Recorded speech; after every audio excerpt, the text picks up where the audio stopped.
The question I want to ask you, Roxanne, is how has your time been in New Zealand with the Zeitgeist Movement New Zealand chapter? It's been a wonderful experience. It's been so overwhelming to see that there's so many people who are genuinely interested in this direction and have done their homework and done a lot of reading and get together with other people and talk about this direction. And we deeply appreciate everything that they've done. They've worked so hard to bring us here. It's just been a tremendous experience.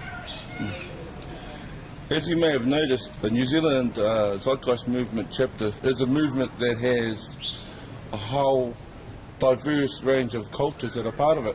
How has that been for you in terms of how we've come together to make this?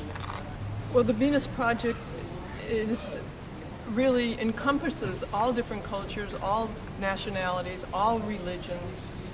We think that this direction is what religion advocates but doesn't have a plan to get there. So it's the way it should be. All different cultures, races, everything. What I'll take mostly is the understanding of just what it means, the family of man. You know, it really hit home for me personally more so because you're born into a family that you sometimes don't relate to, but when you meet people you identify with, you share values with, then they become an extended family. And I know more of what it means to be an extended family because I truly look at all these people that I've met here as my family more so than what I've been born into. When you share values, you have a deeper feeling towards people, and personally, that's what I would take. Other than this is a learning experience for me and Jacques too, as we're just starting this tour.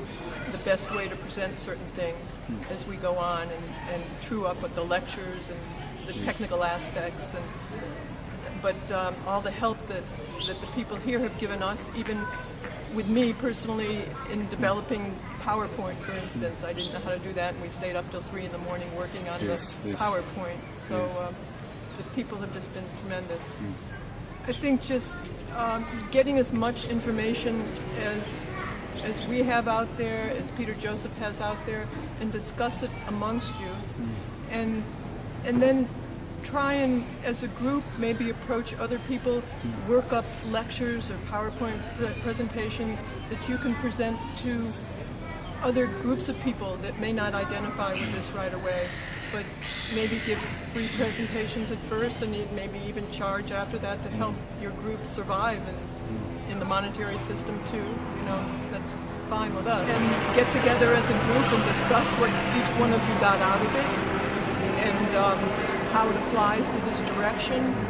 All that's important because the more you know, the more you can deal with other people. Discuss your different approaches with people and what may have worked and what may not have worked. So as a group you can grow together. And one thing that's become noticeable is there are people who have a certain idea of how the Venus Project or how the Zeitgeist Movement may look. When they look at words, they tend to interpret philosophies and structures a certain way, and that's the only way. What are ways and means that you can see for us to be able to create shared space so that we be able to have common dialogue with people who like that? First of all, there has to be an interest too.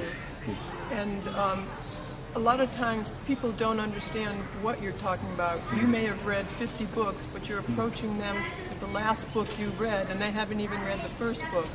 So you have to kind of remember where they're at, reach them where they are, find out where they are, and try different approaches, see what may work, and then try others if that doesn't work. There may be some people you don't want to approach because they're extremely hard-headed and it might just take too long.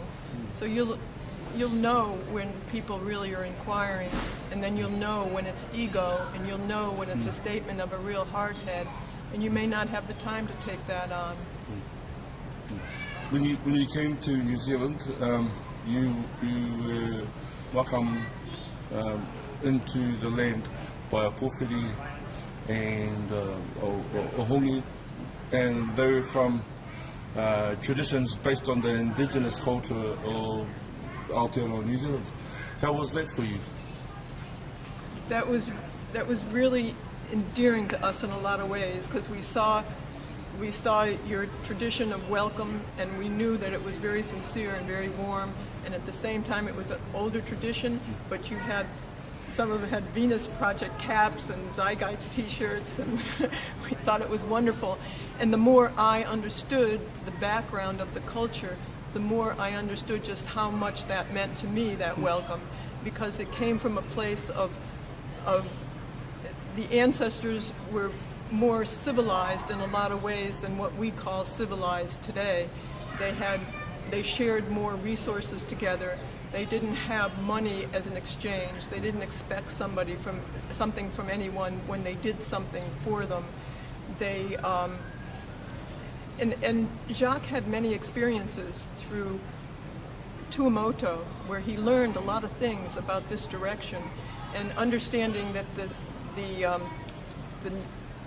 the natives here, call them natives, I don't know, the original indigenous people here, were from the same ancestry as the Hawaiian people that Jacques met, and they had some of the same background, which helped Jacques understand this, develop this direction. So I appreciated meeting them. In fact, Jacques said to me that you had some of the same facial characteristics as the Hawaiian people that he knew in Tuamotu. And the things I'm talking about was when he got to Tuamotu, everyone walked around nude, and they didn't generate the aberrant behavior that they generate here about the human body, about how men relate to women, and they shared resources. When people came, when the men went out fishing, they would come to the beach and they would just throw fish to everybody who was out there, and they didn't say, you owe me $10, you owe me $5. It was a very different experience, and so it was wonderful to see that the indigenous people here that greeted us with that greeting came from the same type of background, and still identified with the Venus Project because of that background. What were your thoughts around the first presentation that we did? Started with a Māori karakia. Is that more different from anything else that you've experienced while you've been doing your presentations? I didn't exactly know what was being said. I didn't look at it as a prayer, but just as a warm greeting in a different language, and I didn't make anything out of it. I know there was a controversy about it, but I just looked at it as a very warm welcome from those who had this land before others came in and abused them. So we were very pleased with the greeting.